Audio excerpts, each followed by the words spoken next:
Wow, isn't Mother Nature beautiful and astonishing? We've got this plant here. Look at all the butterflies and the bees on it. Wow. I try to keep plenty water on it so that they always have something sweet to suck on.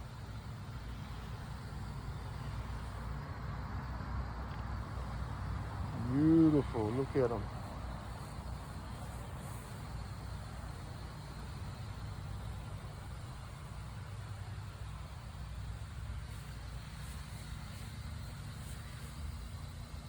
Now we're November the 13th,